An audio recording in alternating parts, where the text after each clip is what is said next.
beaucoup de corrections par rapport à ma communication, par rapport à ma perception des choses, par rapport à comment je vois les choses, comment j'intègre les informations, par rapport à l'apprentissage. Je pars du principe que la réalité, c'est beaucoup d'informations. Il va utiliser des filtres. D'accord. Alors, parmi les filtres, il y a les biais cognitifs qu'on va voir dans un petit moment, mais il faut savoir qu'il y a d'autres biais cognitifs. Je te vois en noir, tu vois. Si je te prends des jaunes, je te vois doré. Chaque fois, je vais mettre une paire comme un filtre. On va utiliser ces lunettes, un avis, une façon d'être, une façon de parler, un jugement sur les gens, sur la situation, sur le pays, sur les événements. Tout faire pour confirmer mon point de vue. C'est qu'on passe à côté d'informations enrichissantes, qu'on passe à côté de développer nos capacités à comprendre le monde, à la vie, etc. C'est décider ce qu'il est important dans 5 ans, dans 10 ans. Qu'est-ce que c'est exactement? Ça paraît un mot un peu spécial, hein, pas très compréhensible, mais c'est quoi exactement un biais? Tu vois, là, j'ai ramené beaucoup de lunettes. Justement, j'ai vu, tu es venue t'apposer toutes ces lunettes, je me suis dit, tu as autant de corrections, Amel? Oui, en effet, j'ai besoin d'autant de corrections. J'ai besoin de corrections pour voir, ok, mais j'ai aussi besoin de beaucoup de corrections par rapport à ma communication, par rapport à ma perception des choses, par rapport à comment je vois les choses, comment j'intègre les informations, par rapport à l'apprentissage. Donc, ces lunettes-là, en fait, c'est pour expliquer ce que c'est qu'un biais cognitif, en fait. Très bien. Comme ça, le téléspectateur pourra exactement bien comprendre qu'est-ce que c'est. Voilà. Très bien. Alors déjà, biais, c'est quoi? C'est de biaiser. Donc ça vient du mot biaiser. Voilà, c'est-à-dire que c'est quelque chose qui ne va pas aller droit. C'est pas forcément de droit. Il y a une route, le biais, c'est par là. Je prends un biais, je prends un raccourci, je prends un détour. D'accord. En fait, c'est ça, biais. Et cognitif, c'est tout ce qui est relatif à la connaissance. La connaissance dans tous les domaines. Il n'y a pas que la connaissance scientifique ou là, c'est la connaissance en général. La connaissance, l'apprentissage, les relations, etc. Donc les biais cognitifs, Myriam, font partie des filtres que nous avons tous, hein, que tu sois rassuré, c'est tous les humains. Nous avons des Déjà, filtres. c'est rassurant. Voilà. On a tous des filtres. Nous avons tous des filtres. D'accord. On part du principe que la réalité, c'est beaucoup d'informations. Énormément d'informations, que ça concerne la température, ce que je ressens, ce que je pense, je dois apprendre, je dois capter. Donc, il y a beaucoup d'informations dans la réalité. Et notre cerveau, en réalité, ne peut pas tout capter. C'est impossible. Tout à fait. Il ne peut pas tout capter. Et pour pouvoir justement traiter les informations, il va utiliser des filtres. D'accord. Alors, parmi les filtres, il y a les biais cognitifs qu'on va voir dans un petit moment, mais il faut savoir qu'il y a d'autres filtres. Il ne faut pas croire qu'il n'y a que ça, les biais cognitifs. On va peut-être parler des plus importants, des plus communs et qu'on retrouve le plus souvent, mais il faut dire qu'il y a pratiquement 250 biais cognitifs. Énormément de biais. Énormément de biais.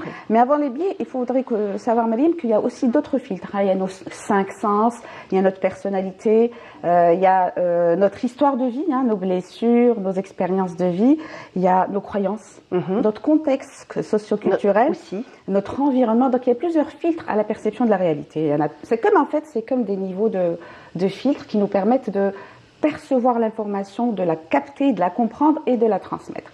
Parmi ces filtres, il y a ce qu'on appelle les biais cognitifs, qui sont des détours, des raccourcis que notre cerveau va utiliser pour traiter l'information. Il est obligé, tellement d'infos, qu'il va un petit peu, si tu veux, résumer, biaisé, filtré pour pouvoir traiter l'information. Très bien. Là, j'ai ramené plusieurs lunettes. On va voir tout à l'heure, Amel, à quoi elles vont servir toutes les lunettes que tu as là sur le plateau. Mais avant, on va voir ensemble un sujet donc de Yasmine Chouir. C'est un sujet sur l'évolution cognitive chez les enfants. Mais pas que ça, c'est ce que vous disiez, Amel. Oui, pas que ça, en fait. C'est vrai que les enfants apprennent avec les biais cognitifs, mais ça continue. Ça continue même à l'âge adulte, justement. Ça continue. Et en fait, avec les biais cognitifs, ce qui peut être un peu gênant, c'est que ça peut induire à des jugements totalement subjectifs. Ça peut influencer nos réactions, ça peut influencer nos décisions, nos choix, etc. Ça peut être un peu biaisé. Bon, c'est bien expliqué dans le reportage. C'est des lunettes. Parce que là, si j'ai des lunettes, ces lunettes me permettent de voir de près, donc je te vois bien. Celles-là me permettent de voir de loin, donc je te vois à peu près. Voilà, un peu moins. Si je prends des lunettes noires, ben, je vais te voir en noir. Là, je te vois en noir, tu vois. Si je te prends des jaunes, je te vois doré. Donc c'est ça un petit peu les biais. C'est en fait ça le biais cognitif. C'est ça. À chaque fois, je vais mettre une paire comme un filtre qui me permet de voir les autres, de comprendre la réalité, les situations et la vie. Et quand je fais ça, il y a une source d'erreur, enfin, il y a risque d'erreur, il y a risque de subjectivité, il y a risque de prendre des décisions qui ne sont pas du tout adaptées, qui ne sont pas du tout logiques. Donc, Amel, c'est parce qu'on va se fier un petit peu à juste les quelques éléments qu'on a pour sortir avec une croyance ou une certitude ou autre chose. Croyance, jugement, décision, avis, point de vue, position, enfin tout ce qui fait la vie. On va utiliser ces lunettes et on va se faire une opinion, un avis, une façon d'être, une façon de parler, un jugement sur les gens, sur la situation, sur le pays, sur les événements, etc. en fonction de ces lunettes. Mais ces lunettes sont un peu comme un entonnoir. C'est pas forcément vrai ce que je vois à travers ces lunettes. Parce que je te vois grande avec celle-là, mais c'est pas ta taille. D'accord. Tu vois ce que je veux dire? C'est pas du tout ta taille. Je peux dire que tu es grande ou tu es petite, mais c'est mes lunettes. C'est pas réellement ta taille. Tu pourrais me dire voilà ma taille, mais tes lunettes ML, elles m'ont montré grande ou petite. Donc l'objectivité, c'est d'avoir ta taille. Très bien. Par exemple. Alors ce qu'on va faire, c'est qu'on va rappeler le numéro de téléphone. Vous pouvez nous joindre au 021 23 98 91. Donc si vous avez des questions à poser à Amel Laharj, et en même temps aussi, si peut-être vous avez été biaisé donc, par un jugement, par une prise de décision hâtive, donc vous pouvez témoigner avec nous. Donc c'est une façon on va dire par exemple, on va parler des décisions. Oui. Je vais vous donner, par exemple, je vais te donner, Amel, un exemple. On va rentrer dans un magasin, il y a des soldes, on va dire, bon, allez, un petit t-shirt blanc, je vais donner des prix au hasard. On va dire, il est à 100 dinars. Après, tout le reste, il soit à 80 dinars. Et par exemple, celui qui était à 100 dinars, on met comme quoi il coûtait 800 dinars, on le barre et on met 100 dinars. Donc, systématiquement, notre esprit va se dire, ah, je fais une très bonne affaire. Il est à 800 et il est à 100. Oui, tout à fait, c'est ça. Ça, c'est un biais, ce qu'on appelle le biais d'ancrage. C'est-à-dire que quand je rentre, je vois, on peut me proposer un produit on me dit il est cher ou il était cher. Donc pour moi, ce produit est cher. Après, on me propose, l'ancrage il est là, ça c'est cher, cette somme est chère. Après, on me propose autre chose, elle me paraît moins chère. C'est peut-être même pas mon budget. J'avais même pas envie de dépenser autant, mais par ce biais d'ancrage, que Hada c'est cher, Hada c'est pas cher, je vais acheter ce truc, même si je voulais pas l'acheter ou là si pour moi c'était cher dès le départ. Comme si on m'avait marqué un ancrage, c'est-à-dire que je garde en mémoire quelque chose. C'est cher, c'est pas cher, c'est beau, c'est pas beau. Tu vois un petit peu. Donc ça reste dans mon cerveau et ça va influer un peu mon choix. Ça va influer un peu mes décisions. Ça, c'est un biais parmi tant d'autres. Parmi tant d'autres. Donc, quels sont les biais cognitifs les plus courants que l'on rencontre? On en découvre tous les jours. Bon, il y en a qui sont qu'on va voir en fait, si tu veux, parce que ça peut influer nos relations, ça peut influer nos familles, ça peut nous influer dans le voisinage, dans la société, etc. Parce que ça peut avoir un impact pas forcément agréable pour nous. Ça peut nous mener vers des jugements qui ne sont pas vraiment justes. Tout à fait. Alors, si tu veux, j'ai envie de commencer par le biais de confirmation. D'accord. Très bien. Alors, on va commencer par le biais de confirmation. Oui, parce qu'il touche un peu notre ego. C'est un biais qui nous touche beaucoup, parce qu'à travers ce biais de confirmation, je vais tout faire pour confirmer mon point de vue. C'est-à-dire que lorsque je vais rechercher des informations, ou là, lorsque je vais discuter, ou là, je vais sur les réseaux, ou là, je vais tout faire pour confirmer mon point de vue par rapport à telle ou telle situation, telle ou telle chose. Donc, on va prendre uniquement ce qui nous arrange. Ce qui m'arrange. Donc, je vais tout faire pour confirmer. Et tout ce qui me convient pas dans mon point de vue à moi, je vais le mettre de côté, ou là je vais pas le lire, ou là je vais dire non, ils savent pas, ou là c'est pas possible. Ça, c'est un biais très fréquent. C'est-à-dire qu'on va chercher à confirmer notre point de vue. On va être un petit peu gêné si on nous dit non, mais essaie de regarder autrement. Mets un autre éclairage. Essaie de grandir et voir autrement. Non, ça nous gêne. D'accord, donc change de lunettes. C'est comment, le biais de confirmation. On va confirmer notre point de vue. Par exemple, on va le voir à Myriam, par exemple, dans les relations. Je vais voir une copine et je vais lui parler de quelque chose. De mon partenaire ou là de mon employeur ou là. Il faudrait qu'elle me dise, qu'elle me confirme ma perception. Si ça, je trouve que mon partenaire ou là mon employeur est pas bien, il faut qu'elle me dise. C'est ce qui m'arrange. Dès qu'elle commence à me dire, mais essaie de voir autrement, là, ça me convient pas. Ça, c'est un biais de confirmation. Je vais juste confirmer mon point de vue à moi. Le risque, en fait, c'est qu'on passe à côté de plusieurs avis, qu'on passe à côté d'informations enrichissantes, qu'on passe à côté de développer nos capacités à comprendre le monde, à la vie, etc. C'est qu'on reste un peu dans cet entonnoir. Ouais, voilà, cloisonné un petit peu comme des œillères. Moi, j'ai raison et c'est comme ça. D'accord, très bien. Hada, il touche l'ego. Il nous touche. Pas évident de s'en rendre compte, mais quand on se rend compte, au début ça fait un peu mal. Hein, oui, comme ça. Mais ensuite on se dit oui, pourquoi pas, même si j'ai pas raison, bête.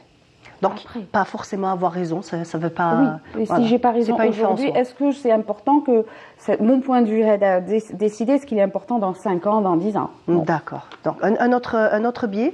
Alors, quand tu regardais le reportage, on a parlé du biais de conformité. Ah oui, c'est le biais de conformité. Donc, les enfants qui veulent, un jour il aime le rouge, le lendemain il veut s'habiller en bleu. Voilà, oui. Comme tous ses amis. Voilà, le biais de conformité, oui, il existe pendant l'enfance, mais il continue à exister tout au long de notre vie. Les biais, c'est toute notre vie, hein, c'est nos lunettes par rapport à la perception. Alors, le biais de conformité... Est-ce qu'on peut donner un exemple, par exemple, phénomène de mode? Donc oui, c'est un biais de conformité. C'est un biais de conformité. Voilà, je vais me conformer à le style vestimentaire qui est à la mode. Donc le biais de conformité consiste en fait à avoir le même avis que tout le monde, suivre le groupe, suivre la famille, suivre la société, avoir le même avis que tout le monde. Pourquoi on a le même avis? Parce que bon, déjà, on n'a pas envie d'être rejeté. D'accord. Ensuite, on peut se dire peut-être la majorité a la raison.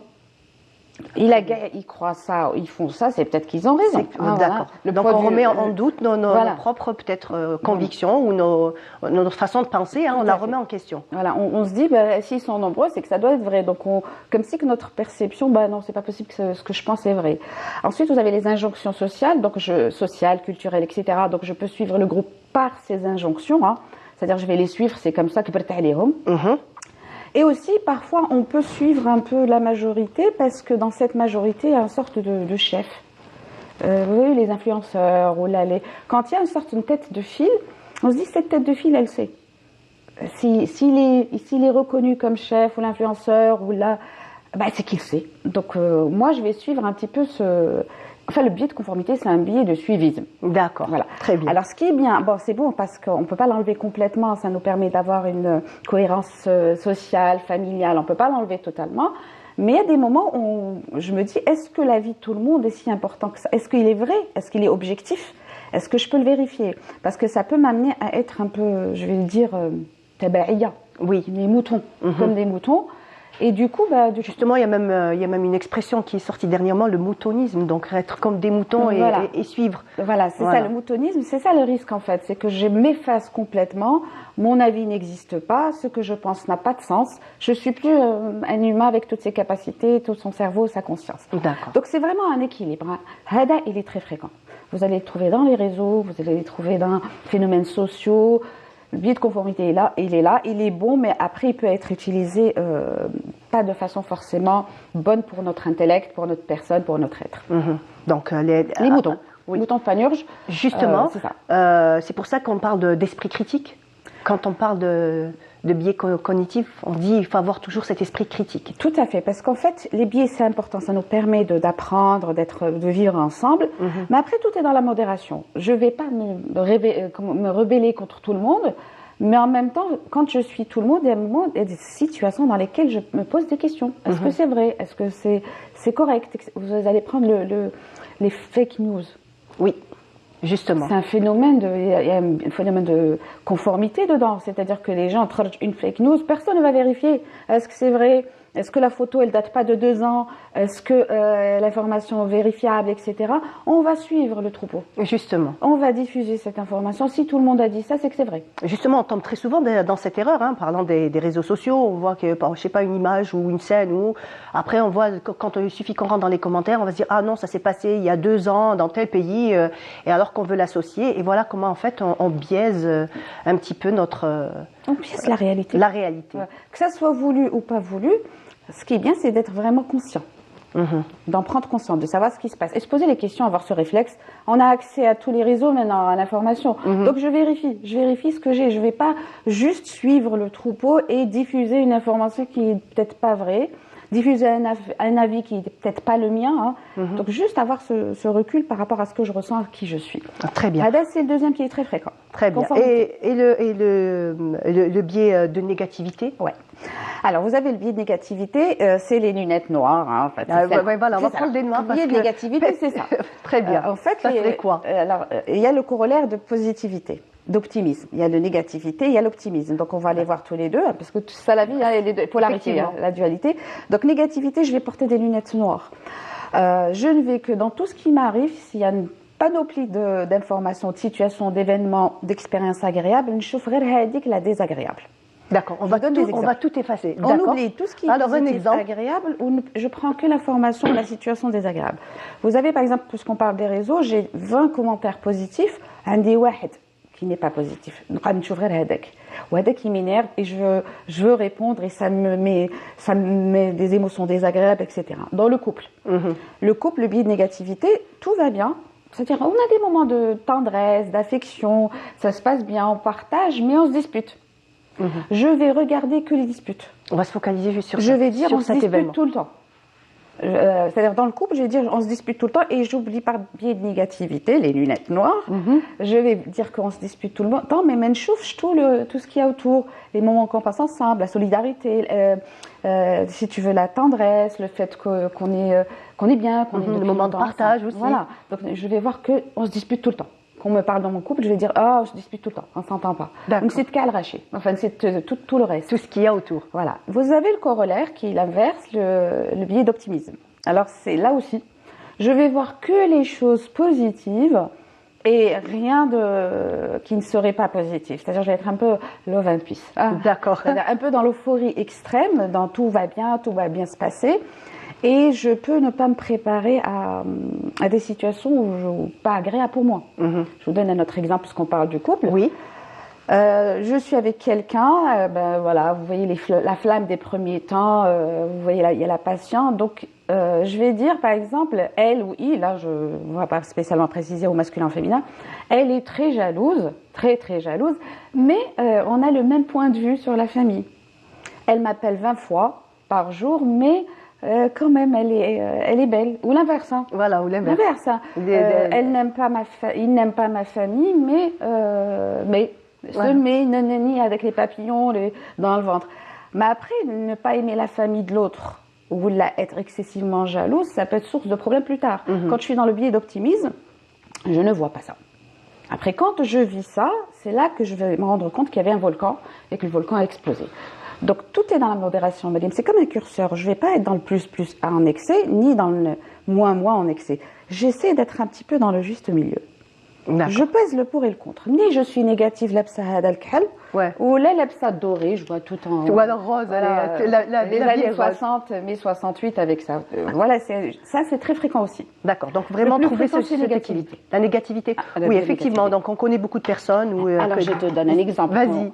Oui, had le bled ou circulation ou tu vois tous ces commentaires qu'on va se répéter. C'est vrai qu'on retrouve souvent, faut le dire. Là où tu vas, les boutiques, les taxis, les rencontres, on va voir que ce côté négatif, mais on voit pas le côté ça va, on a du soleil, il y a des choses qu'on peut faire, il y a on va bien. Voilà, ça c'est il y a pas que nous, hein, c'est partout un peu dans le monde. Non, c'est clair, on n'est pas une exception. Le négativité, c'est un feu rouge. Et donc ça va influencer un petit peu nos relations interpersonnelles, Amel. Ah oui, si par exemple je suis ton amie et moi je regarde que le côté négatif, ça va fausser ma relation avec toi. Parce que non, on ne sera pas amis, Amel. Voilà, mais imagine, tu vois, oui, effectivement, c'est vrai. Des choses entre nous, mais là tu m'as, je sais pas, tu m'as mal reçu ou là. Je vais dire, elle m'a mal reçu. C'est-à-dire, mon filtre par rapport à toi, c'est elle m'a mal reçu.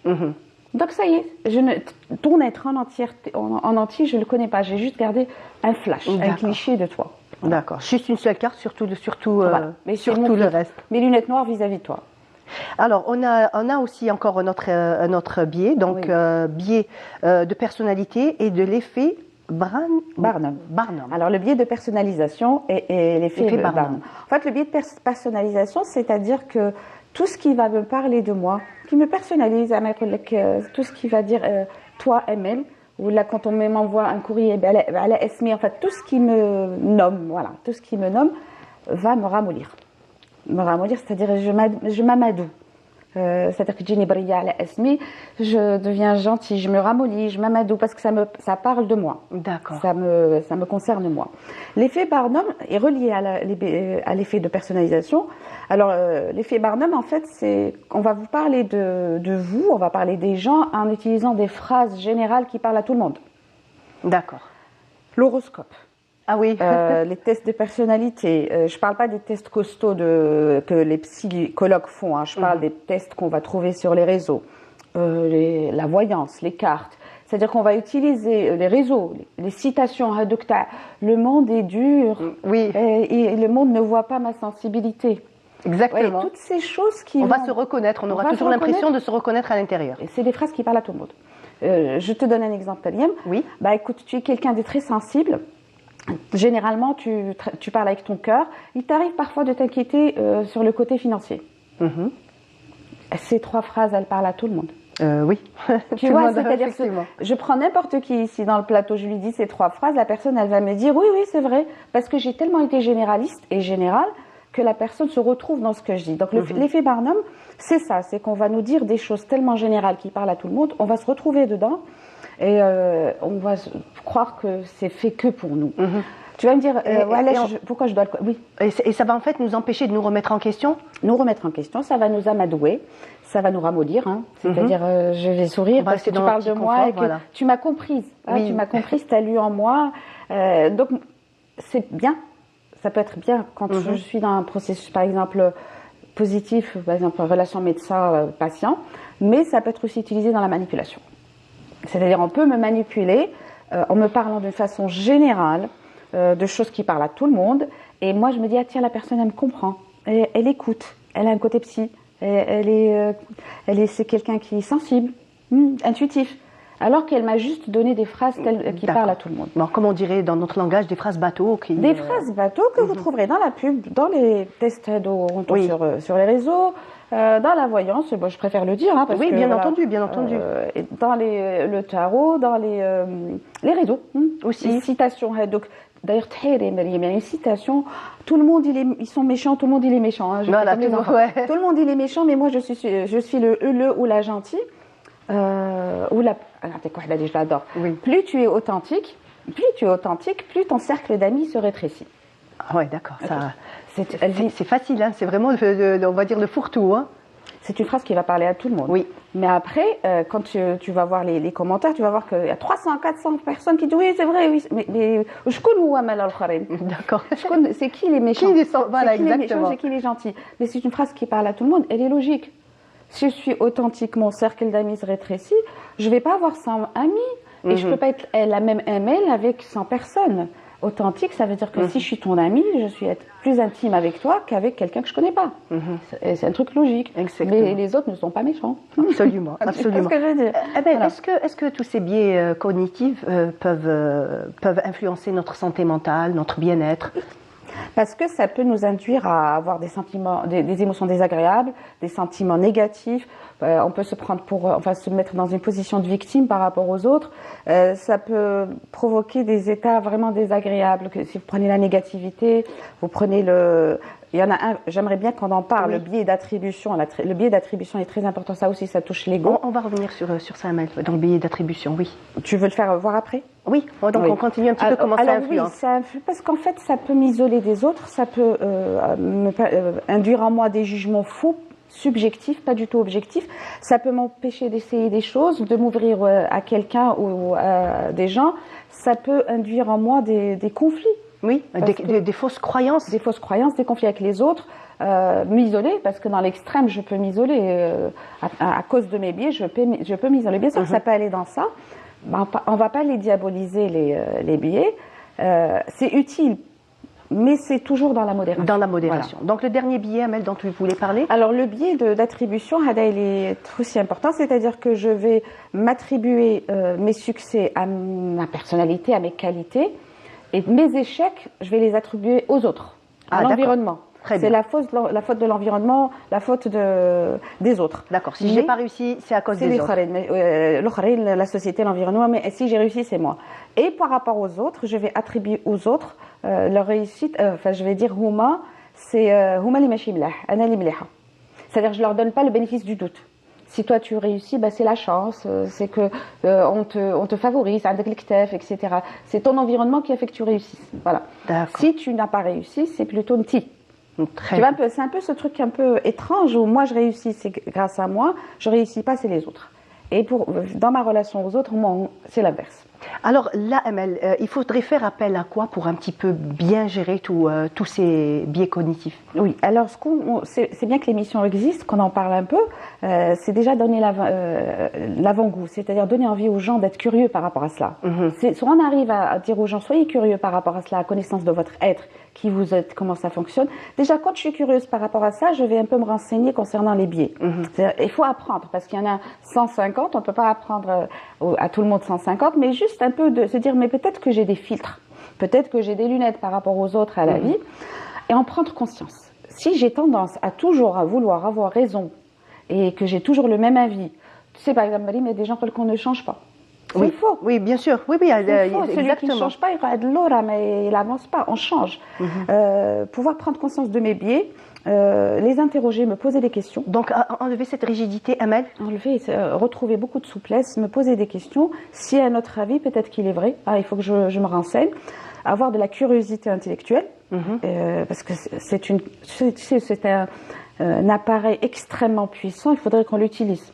On ne va pas l'utiliser juste pour le basique à manger, boire. Marcher, oui, c'est clair, c'est clair. Il est là pour, et puis c'est enrichissant. Et quand je travaille mes biais, je m'ouvre à beaucoup de richesses, la richesse des autres humains. On n'est pas 8 milliards pour rien.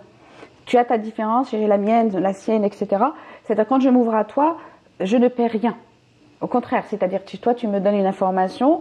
Elle reste chez toi cette information, mais elle m'enrichit cette information que tu m'as donnée. C'est pas comme si tu avais 2 oranges, tu me donnes une orange. L'information, l'échange entre nous est enrichissant. Donc je m'ouvre, je me dis et je me remets en question. Voilà, justement, c'est la remise en question dont je voulais qu'on parle. Amel, c'est par exemple, je sais pas, j'ai pas un problème ou quelque chose, une pensée ou une réflexion, poser la question aux autres, questionner les autres et même si les avis, comme on l'a dit tout à l'heure, sont divergents, ne sont pas en accord avec nous-mêmes, ça pourrait peut-être comme nous ouvrir une porte ou un chemin. Demander l'avis des autres, le feedback des autres, c'est très important. Parce que la vision des autres, elle est objective, elle n'est pas dans ce que je suis en train de vivre. L'autre peut me donner un éclairage que je n'ai pas moi d'emblée. Donc demander l'avis des autres, s'ouvrir à l'avis des autres. Mais allez, si l'avis d'autres me gêne parce que la personne me dit, écoute, si c'est peut-être pas que ça ce que tu es en train de voir. Ton partenaire, tu dis, on se dispute tout le temps. Mais regarde un peu l'autre va, un avis externe, un tiers, va me dire, mais regarde tous les aspects de ta relation. Même si ça va m'énerver, parce que moi je crois il va pas dans mon sens, c'est clair. Ça va pas dans mon sens, mais ça m'ouvre les yeux, je vais me dire, ah bah tiens, oui, peut-être que ça, je j'ai pas vu ça, effectivement. S'ouvrir à la vie des autres, s'ouvrir à la richesse de ceux qui sont autour de nous, se questionner, chercher, apprendre, on a des moyens d'accès à l'information incroyables. Donc apprendre, ne pas se contenter de scroller sur les réseaux, parce que les réseaux utilisent les biais cognitifs. D'accord. Les réseaux vont nous mettre un peu dans un point de vue. Et déunir dans un point de vue. D'accord. C'est déunir dans une pensée, dans un troupeau. Donc c'est vrai, je scrolle sur les réseaux, mais je vais aller chercher ailleurs les informations. Je confirme mon point de vue. Est-ce que c'est quelque chose qu'on doit faire, on va dire, assez rapidement? Il y a certaines situations où on doit être assez, on va dire assez rapide dans sa prise de... on va dire une prise de décision ou quelque chose comme ça, parce que c'est vrai que des fois être lent, réfléchir, dire ouais attends après, ou on va dire mettre du temps à prendre une décision, ça peut avoir l'effet contraire que d'être rapide. Bon, les biais servent à prendre une décision rapide, justement. Les biais cognitifs servent à prendre une décision au point de vue, une position rapide. C'est là que j'ai peut-être parfois besoin de freiner. C'est quand je suis obligée je me dis, ah tiens, tu vas tout de suite réagir, ou là tu vas tout de suite décider d'arrêter de travailler, ou là de quitter telle personne, ou d'appeler, ou d'être en colère. C'est là que je tire le frein à main. Pose-toi, est-ce qu'il n'y a pas des biais, entre autres, est-ce qu'il n'y a pas des biais cognitifs dans ce que tu es en train de faire, Amel? C'est plutôt la réaction rapide que j'ai besoin de tempérer, de voir est-ce que j'ai des biais dans tout ça. D'accord. C'est plutôt l'inverse, parce que les biais servent à réagir rapidement. Nos anciens biais cognitifs, c'était, quand on remonte aux temps anciens, c'était l'instinct de survie. Est-ce que ça vient un petit peu de ça? Donc c'était réfléchir rapidement, prendre une décision rapidement, fuir, faire les choses assez rapides, sauf que maintenant il y a d'autres éléments qui rentrent en compte. La société n'est plus ce qu'elle était autrefois. Alors l'instinct de survie, je le mettrais plutôt dans ce qu'on appelle l'inconscient. L'inconscient est un peu archaïque, un peu... c'est reptilien. Oui. Il est très puissant et il a beaucoup de choses à faire, notre inconscient, mais lui, il est dans la survie. Donc, il va tout faire pour qu'on survive. Mais on a aussi un cerveau, une conscience, c'est majuscule. Donc, même si mon inconscient, il est là, parce qu'il doit me faciliter la vie, l'inconscient, c'est ça l'objectif. Oui. Mais j'ai une conscience, je suis censée réfléchir. Je suis censée pas mentaliser. Mentaliser, c'est les pensées taillées, ou j'utilise les biais, ou mes croyances, etc. Non, réfléchir, c'est prendre de la hauteur. Prendre de la hauteur et de me poser, demander des avis, tiens. Me poser, attendre de me calmer pour décider. L'instinct de survie, c'est ok, il est là, mais je ne suis pas un chat. Je suis pas une abeille, je suis pas un lion. Il est là pour me protéger, mais j'ai un cerveau, j'ai besoin de l'utiliser. Donc c'est ça, c'est prendre ce temps. Un des amis, c'est la patience. Oui. L'avis, demander l'avis des autres, le point de vue, s'ouvrir aux avis des autres. Et s'ouvrir à la variété, la diversité. Je n'ai pas forcément raison, je suis un être humain. J'apprends tout le temps, j'évolue tout le temps, je change tout le temps. Et si j'ai tort, c'est pas la fin du monde. Voilà, c'est pas grave. Si on a tort, on s'est trompé. C'est la fin du monde. Non, absolument pas. Et sur mon lit de mort, est-ce que ça serait important que j'ai eu tort? Voilà. Ça c'est dans l'extrême en fait. On va avoir cette manière de relativiser les choses. Donc en fait, tout est une question de dosage, Amel.